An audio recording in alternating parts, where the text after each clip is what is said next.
बच्चों आज हम देखेंगे कि लॉन्ग आंसर टाइप क्वेश्चन। तो लॉन्ग क्वेश्चन में ये पहला क्वेश्चन है और यह क्वेश्चन जो है 15 नंबरों में पूछा जाता है। तो पहला क्वेश्चन है, प्लेटो की रिपब्लिक की आलोचनात्मक समीक्षा कीजिए।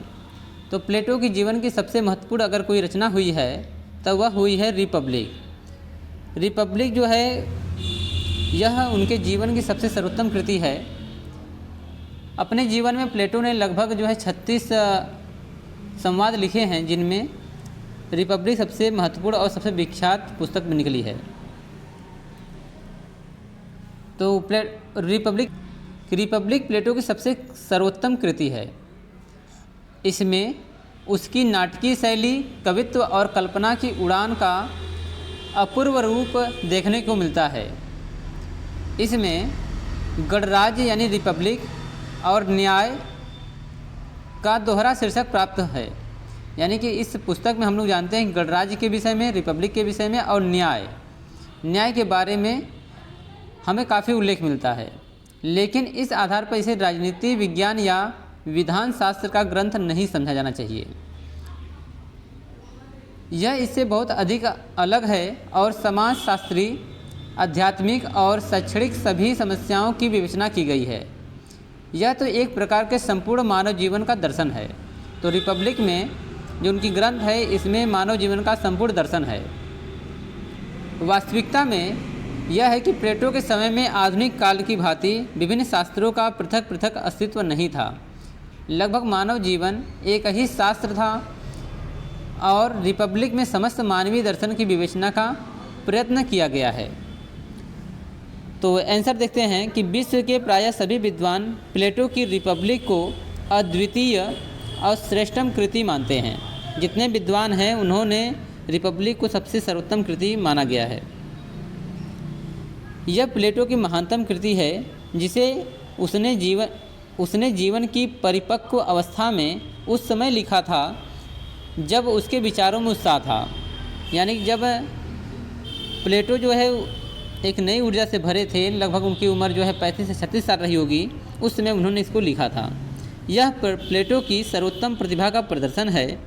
यह मानव के आधार पर गणतंत्र की सूचक न होकर एक सामान्य राजनीतिक संविधान की द्योतक है। सेबाइन ने कहा है कि रिपब्लिक किसी निश्चित प्रकार का ग्रंथ नहीं है और न यह राजनीति का या राजनीति शास्त्र का या अर्थशास्त्र का या मनोविज्ञान का ग्रंथ है। यद्यपि यह इन सब का समावेश करता है या और अधिक विषयों का भी, क्योंकि इसमें कला, साहित्य तथा दर्शन को भी नहीं छोड़ा गया है। प्लेटो ने इस ग्रंथ को पूरा करने में लगभग 10 वर्ष का समय लगाया है। विविधता और शैली की अति उत्तम दृष्टि से यह अनुपम है। तो एक महान विचारक हैं सेबाइन, उनके अनुसार रिपब्लिक वह पुस्तक है जिसमें किसी राजनीति या फिर अर्थशास्त्र या मनोविज्ञान, इन सभी का जो है समावेश है। यह कोई एक विशेष पुस्तक नहीं है, इसमें सभी पुस्तकों का समावेश माना गया है। जेवेट के शब्दों में, जो जेवेट हैं एक महान विचारक हैं, प्लेटो के ग्रंथों में अन्यत्र कहीं इतने तीखे व्यंग, परिहास, कल्पनाएं और नाटकीयता नहीं मिलती है। वास्तव में रिपब्लिक मानव के समग्र जीवन का दर्शन है। तो प्लेटो ने लगभग 36 रचनाएं की हैं, जिसमें से केवल रिपब्लिक में ही इतनी ज़्यादा विभिन्नता देखने को मिलती है। रिपब्लिक की विशेषताएं क्या हैं?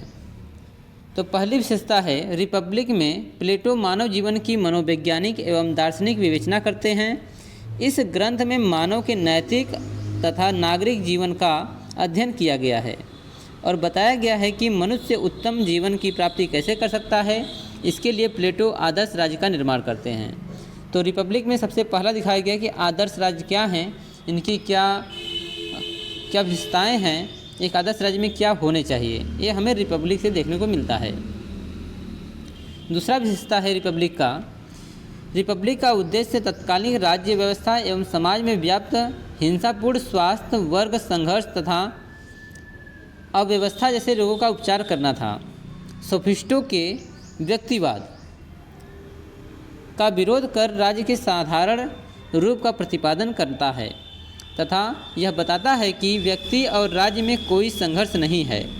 प्लेटो इसे शासन का निर्माण करना चाहता है जहाँ स्वार्थ का नहीं सर्वोदय का भाव हो, परस्पर फूट की जगह एकता हो और अनुभवहीन शासक की कुशलता की जगह क्षमता तथा अयोग्यता का शासन हो।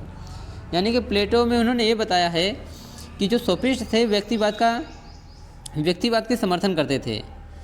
तो उन्होंने इस पुस्तक के माध्यम से बताया है कि हमारे किसी भी राज्य में निस्वार्थ रूप से लोग एक दूसरे की सेवा करें, स्वार्थी नहीं होना चाहिए, और एक कुशल शासक जो अनुभवहीन है उसे अनुभवहीनता से नहीं बल्कि उसे कुशलता से या फिर क्षमतावान होना चाहिए, अपनी शासन व्यवस्था को चलाना चाहिए। आगे प्लेटो लिखते हैं, इनकी विशेषता है रिपब्लिक का मुख्य विषय न्याय है। तो रिपब्लिक जब आप पढ़ेंगे तो सबसे पहले इसमें न्याय की व्याख्या की गई है। इसका उपशीर्षक है न्याय से संबंधित है। प्लेटो न्याय के स्वरूप का पूर्ण विवेचन करते हैं और कहते हैं कि न्याय आंतरिक वस्तु है। मनुष्य की 3 प्रवृत्तियाँ होती हैं, बुद्धि, साहस और तृष्णा। सामाजिक न्याय का अर्थ है समाज में इन गुणों पर आधारित वर्गों में सब स्वधर्म का पालन करे, अर्थात बुद्धिमान, साहसी शासक, सैनिक और तृष्णा प्रधान उत्पादक वर्ग तथा सब वर्गों में एकता की भावना हो। तो यहाँ पर प्लेटो ने अपनी पुस्तक रिपब्लिक में बताया है कि वर्गों को 3 भागों में बांटना चाहिए। पहला वर्ग है शासक वर्ग, दूसरा है सैनिक और तीसरा है उत्पादक वर्ग, और इनमें किसी प्रकार की दुर्भावना नहीं होनी चाहिए, एक दूसरे से मिल करके और एकता में होने चाहिए। आगे विशेषता नंबर 4, रिपब्लिक में प्लेटो का उल्लेख है कि ज्ञान ही सद्गुण है और अज्ञान ही पाप है। ये महत्वपूर्ण युक्ति उन्होंने बताया है कि अगर ज्ञानी हैं तो आप सद्गुणी हैं और अज्ञानी हैं तो आप पाप के भागी हैं। वह आदर्श राज्य का उल्लेख करता है जिसका आधार न्याय है। न्याय तभी हो सकता है जब आप पढ़े लिखे समझदार हों। आदर्श राज्य में शासक और सैनिक वर्ग के लिए साम्यवाद की व्यवस्था की गई है।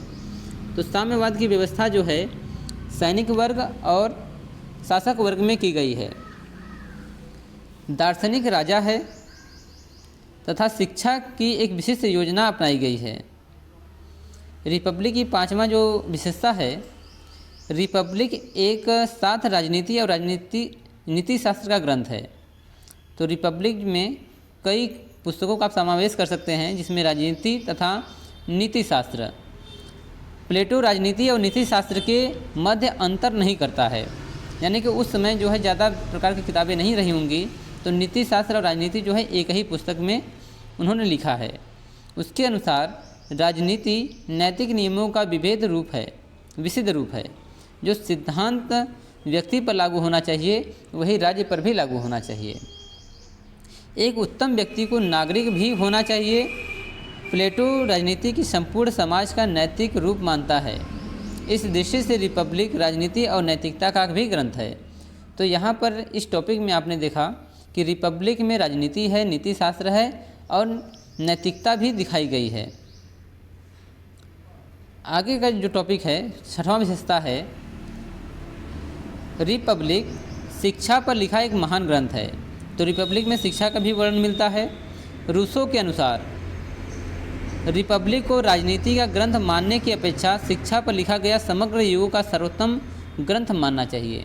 तो रूसो ने कहा है कि आप इसे राजनीति और अन्य विषयों से न जान करके आप शिक्षा पर लिखा गया सबसे महान ग्रंथ मान सकते हैं।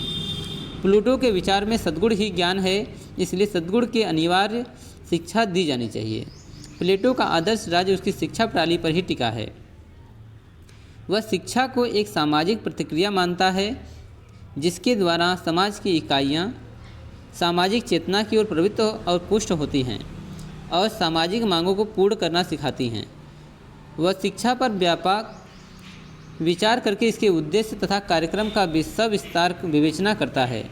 सेबाइन ने कहा है कि प्लेटो के आदर्श राज्य की रूपरेखा की चरम परिणति उनकी शिक्षा योजना में ही होती है, जिसके अंतर्गत शासकों को ऐसा ज्ञान कराया जाएगा जिसे नई शोधें की जाएंगी और उनके समक्ष नया ज्ञान प्रस्तुत किया जाएगा। शिक्षा की विशिष्ट विवेचना के कारण रिपब्लिक शिक्षा के क्षेत्र में प्लेटो की महान कृति बन गया। तो आप जिस रूप में रिपब्लिक पुस्तक को देखेंगे उस रूप में आपको दिखाई देगी। सेबाइन ने उनको बताया है, यानी कि इनकी इस पुस्तक को बताया है कि प्लेटो ने अपने शासन व्यवस्था में, जिस समय वो दार्शनिक थे, उस समय शिक्षा बहुत महत्वपूर्ण माना जाता था। यदि शिक्षित व्यक्ति अगर शासक नहीं बनेगा तो वह समाज के प्रति, राज्य के प्रति दुर्व्यवहार खड़ा कर देगा और कभी भी कोई राज्य स्थिर नहीं हो सकता है। इसलिए इस कृति में शिक्षा को महत्वपूर्ण बल मिला है।